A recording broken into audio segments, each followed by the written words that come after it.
La chaleur de l'été enveloppait la cuisine de Marina, où elle se tenait, le regard fixé sur une liste de courses que sa belle-mère, Madame Lefebvre, lui avait remise.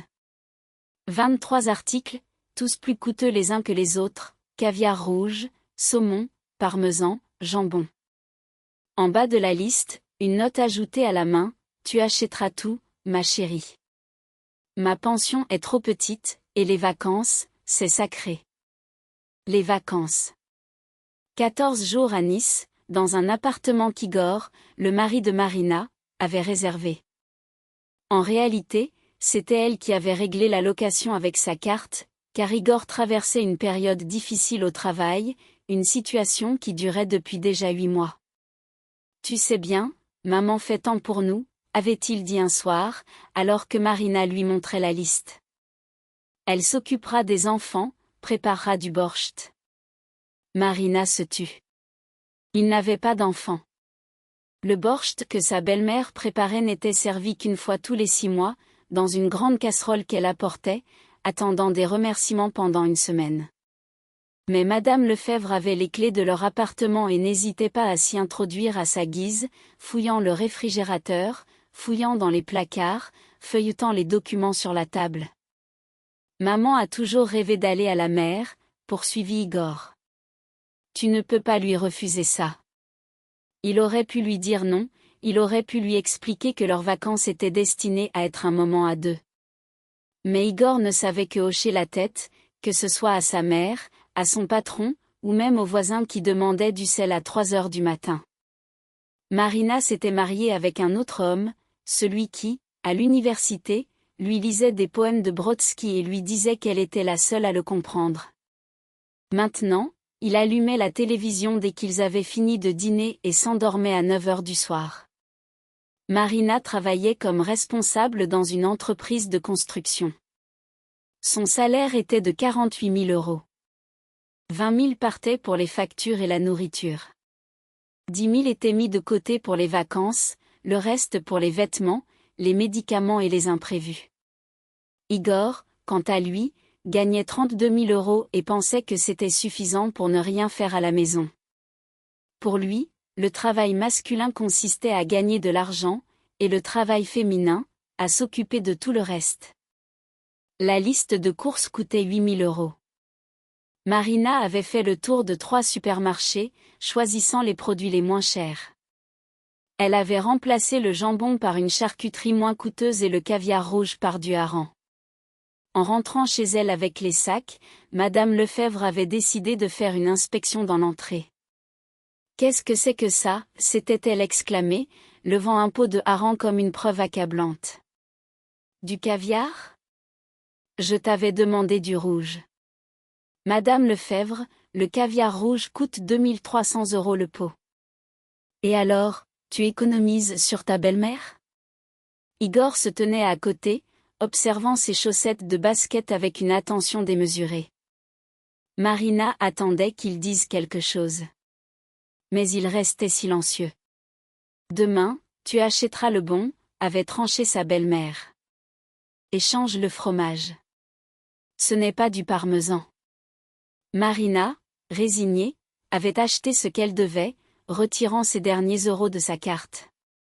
Il restait 10 jours avant la prochaine paie, mais cela n'avait plus d'importance. Ce qui comptait, c'était que Madame Lefebvre.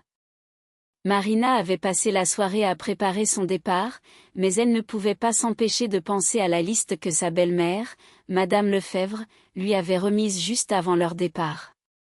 Elle l'avait lue avec un mélange d'incrédulité et d'ironie. C'était une liste de tâches, un véritable programme de vacances qui ressemblait plus à un emploi du temps de femme de ménage qu'à un séjour de détente. Réveil à 7 heures du matin. Petit déjeuner sur la table à 7h30. Après le petit déjeuner, nettoyage de l'appartement. Les mots résonnaient dans sa tête. Madame Lefebvre n'avait jamais été habituée au désordre. Déjeuner à 13h, 3 plats strictement. Dîner à 19h. Marina avait ri, mais c'était un rire amer. Entre les repas, il y avait des activités, des promenades, des excursions, mais pas plus de 2 heures, car sa belle-mère se fatiguait vite. Et la lessive?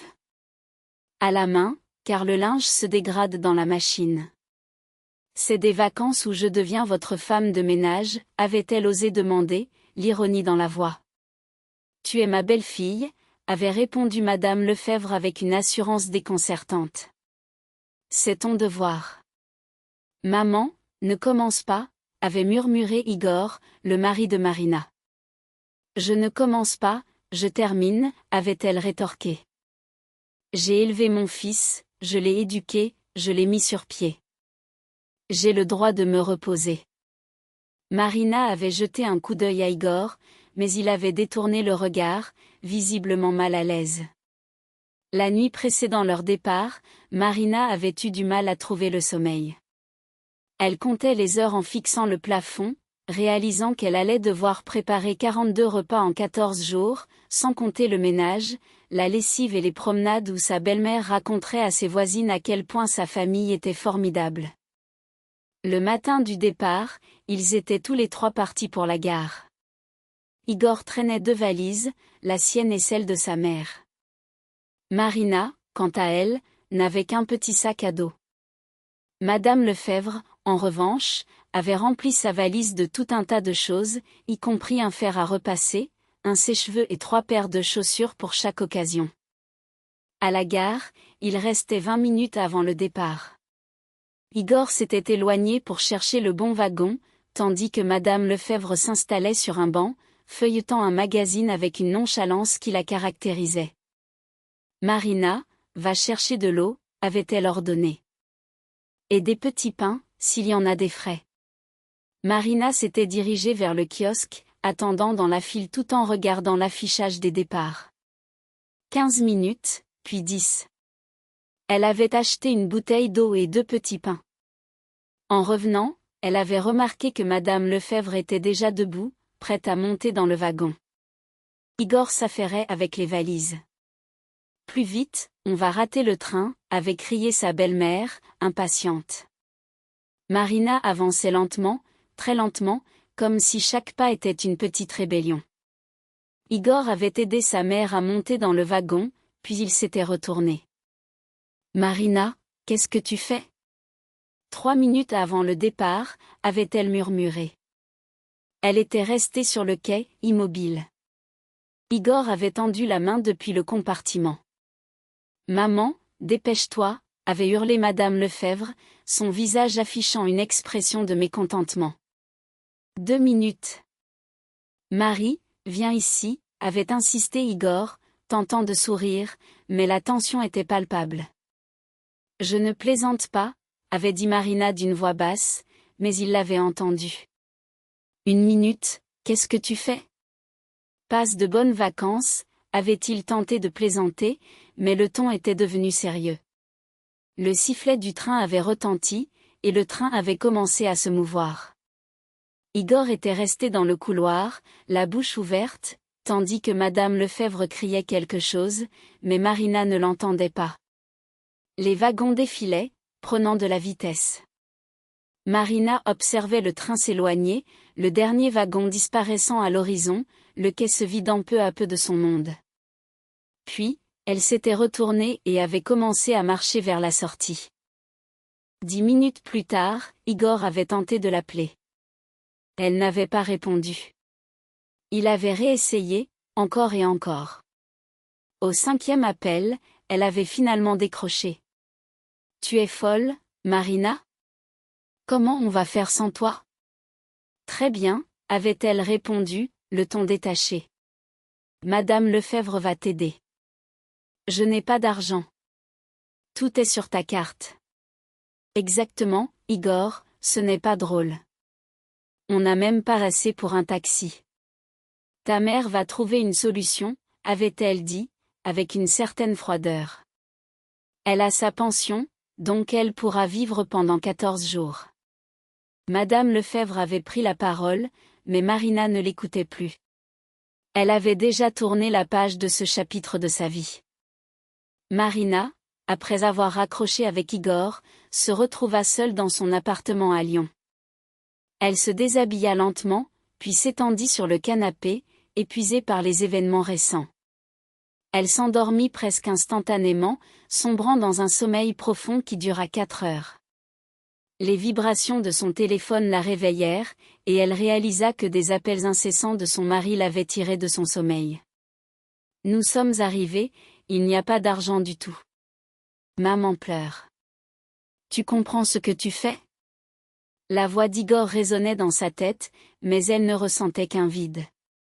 Elle se leva, se dirigea vers la cuisine et se prépara une tasse de thé, tout en allumant un épisode de sa série préférée.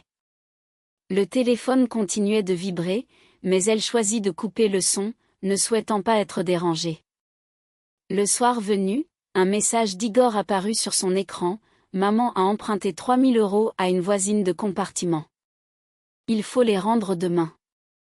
Transfère l'argent sur ma carte. » Marina ne répondit pas. Le matin suivant, elle écrivit à sa belle-mère, mais reçut une réponse d'un numéro inconnu. « Marina, je comprends tout. Tu es fatiguée ? Oublions tout ça. Juste, fais le transfert. » Igor est complètement perdu, il ne sait pas quoi faire. Un sourire amer se dessina sur les lèvres de Marina. Igor ne savait jamais quoi faire, c'était pour cela que sa mère prenait toujours les décisions, et maintenant, c'était à elle de le faire. La journée passa tranquillement. Elle flâna dans les rues de Lyon, s'arrêtant dans un petit café où elle savoura des pâtes aux fruits de mer. Elle ne se pressait pas, prenant le temps d'apprécier chaque bouchée. Le soir, elle retrouva son amie Léna, qui avait divorcé un an plus tôt et vivait seule avec sa fille. « Tu es sérieuse ? Tu les as laissés là-bas » s'exclama Léna, riant aux éclats. « À la gare ? Vraiment ? » « Oui, vraiment, » répondit Marina, un sourire mélancolique aux lèvres. « Mon Dieu, je suis fière de toi » ajouta Léna en levant son verre de vin. Elle commença à raconter des histoires sur son ex-mari, qui la suppliait de revenir, car sa nouvelle compagne ne savait pas cuisiner. Marina l'écoutait, son esprit vagabondant. Elle se demanda si son histoire se terminerait de la même manière. Igor reviendrait, demanderait pardon et promettrait que tout changerait. 3 jours plus tard, un message d'Igor apparut à nouveau. Il avait envoyé une photo d'eux deux, assis dans leur appartement. Sur la table, des assiettes vides, avec la légende « Nous finissons le dernier. Merci à toi. » Marina, le cœur lourd, supprima la photo sans hésitation. Le 5e jour, elle reçut un appel de sa belle-mère, la voix tremblante, presque en larmes. « Marina, je ne peux plus. Igor passe ses journées sur le canapé, il ne fait rien. Nos provisions sont épuisées. Nous ne mangeons que des céréales.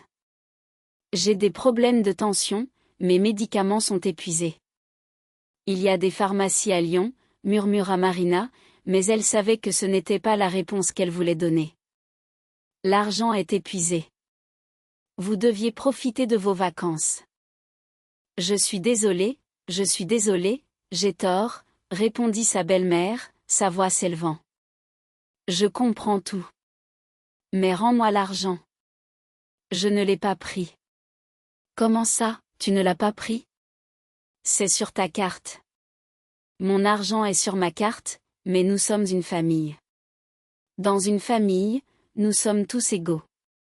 Un silence pesant s'installa avant que sa belle-mère ne raccroche. À la fin de la première semaine, Igor lui envoya un long message vocal. Sa voix était faible, fatiguée. Marina, j'ai compris. Honnêtement, j'étais un idiot. Maman n'a pas toujours raison. Je ne devrais pas t'avoir forcé à partir. Juste, rends-moi un peu d'argent, au moins pour le trajet de retour. Marina écouta, sentant une douleur sourde se former dans sa poitrine. Elle avait de la peine pour lui, mais elle avait aussi de la peine pour elle-même. Le 10e jour, un message d'un numéro inconnu attira son attention. C'était la voisine de sa belle-mère. Bonjour. Je vous transmets un message d'Igor. Maman est tombée malade, nous avons appelé les urgences, sa tension est montée. Les médecins ont dit, stress. Igor demande que vous veniez ou que vous l'appeliez. Marina, le cœur battant, composa le numéro d'Igor. Il décrocha au premier son. Maman est à l'hôpital, demanda-t-elle, l'angoisse dans la voix. Non, elle a juste eu besoin de se reposer. Ils l'ont laissée sortir. Mais elle ne va pas bien. Igor, je viendrai, mais d'abord, dis-moi une chose. Que veux-tu vraiment? Marina se tenait dans son appartement à Paris, le cœur lourd après sa conversation avec Igor.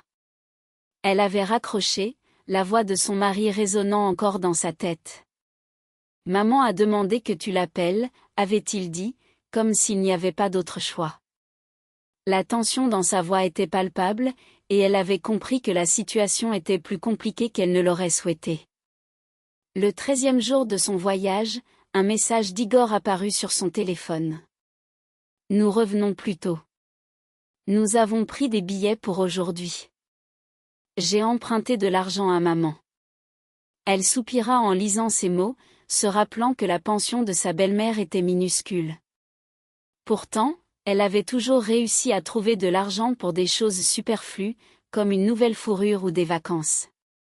Bon voyage, répondit-elle, un sentiment amer dans la gorge. La nuit tombée, Marina entendit la clé tourner dans la serrure. Elle se leva, enfilant un peignoir, et sortit dans le couloir. Igor se tenait là, les vêtements sales, un air fatigué sur le visage.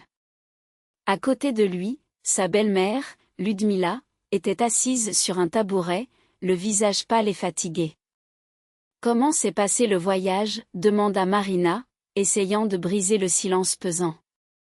Igor ne répondit pas. Ludmila leva les yeux, visiblement irritée. « C'était fait exprès, n'est-ce pas ?» « Quoi donc ?» demanda Marina, perplexe. « Tu as voulu nous humilier devant tout le monde. » Igor a raconté à la voisine pourquoi nous n'avions pas d'argent. Maintenant, tout le monde sait que sa femme est Marina.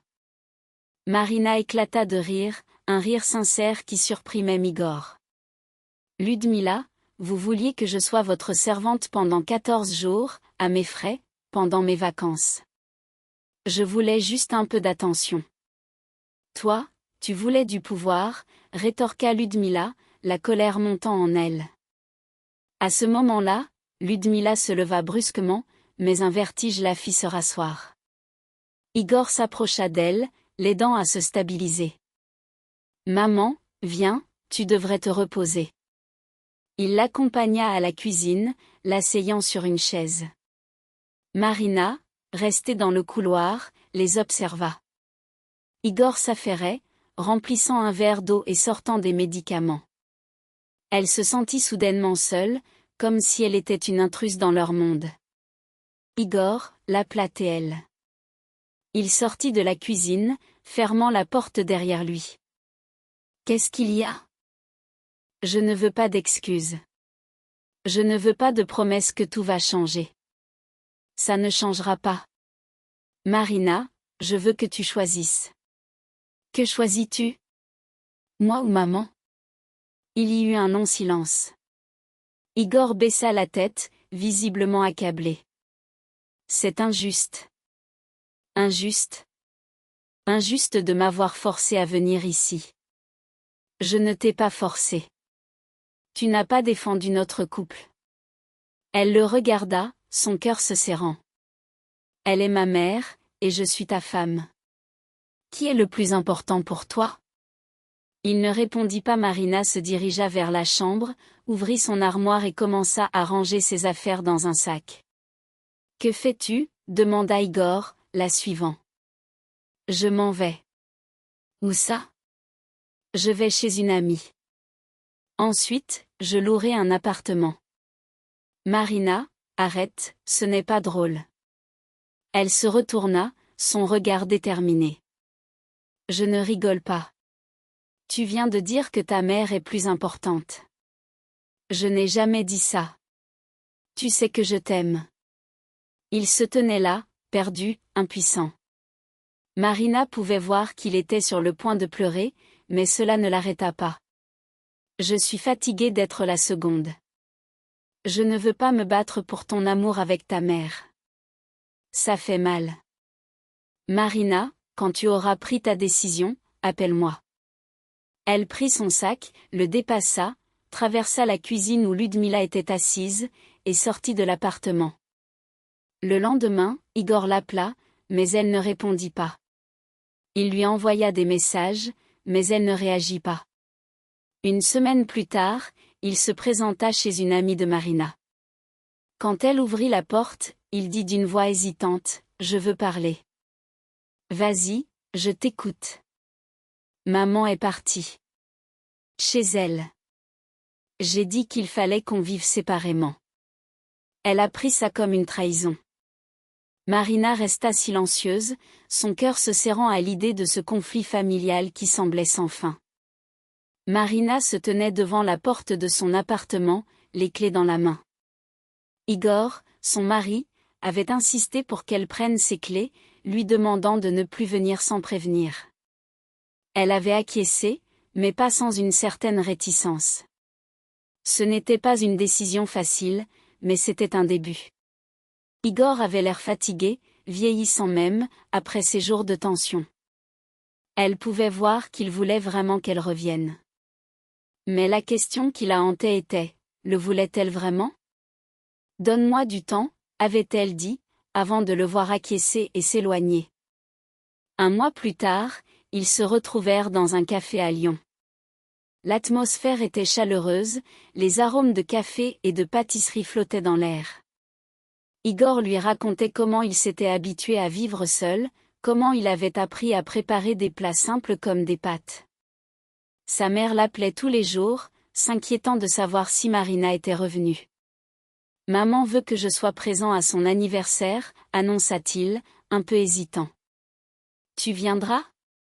Elle m'a invité. »« Non, » répondit-elle, le regard fixé sur sa tasse. « Pourquoi devrais-je y aller ?» Il se tut, réalisant que la situation était délicate. « Igor, je ne reviendrai pas tant que ta mère ne s'excusera pas. Elle ne sait pas faire ça. Peut-être qu'elle apprendra. » L'anniversaire de Ludmila, la mère d'Igor, se déroula sans Marina. Igor y alla seul, et sa mère ne cessa de lui demander où était sa femme. Il lui avoua la vérité. « Elle ne viendra pas tant que tu ne t'excuses pas. » Ludmila, vexée, traita son fils de faible et ne répondit pas à ses appels pendant une semaine. Puis, elle contacta Marina, sa voix était sèche. « Viens, nous devons parler. » Marina se rendit chez Ludmila. La mère d'Igor l'attendait dans la cuisine, une tasse de thé à la main. Elle l'invita à s'asseoir. « Que veux-tu ? » demanda-t-elle.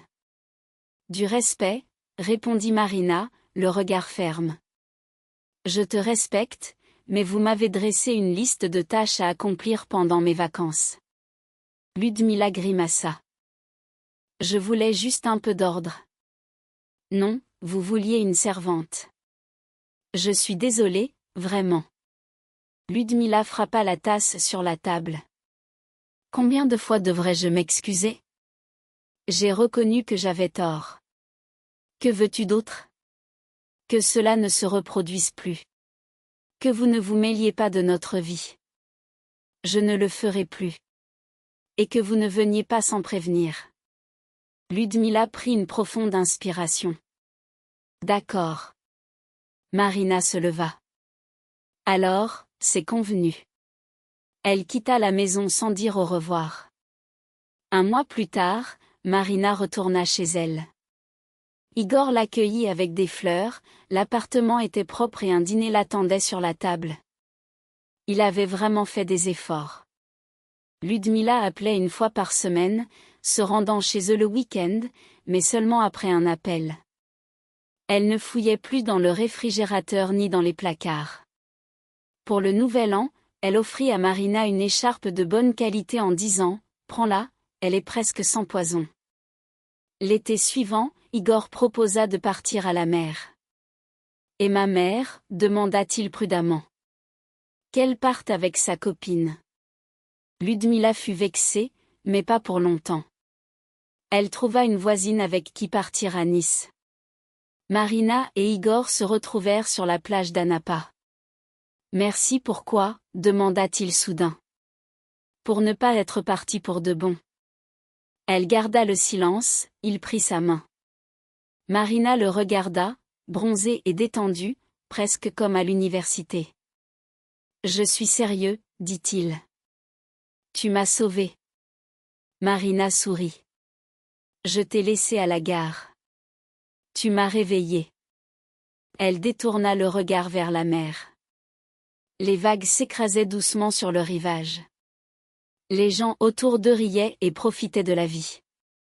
Elle se laissa aller, respirant profondément, pour la première fois depuis longtemps, elle ne ressentait pas le besoin de devoir quelque chose à quelqu'un. Son téléphone vibra. Un message de Ludmila. « Comment ça va ? » « Tout va bien, » répondit Marina avec un sourire. C'était la vérité. Abonnez-vous à la chaîne de nombreux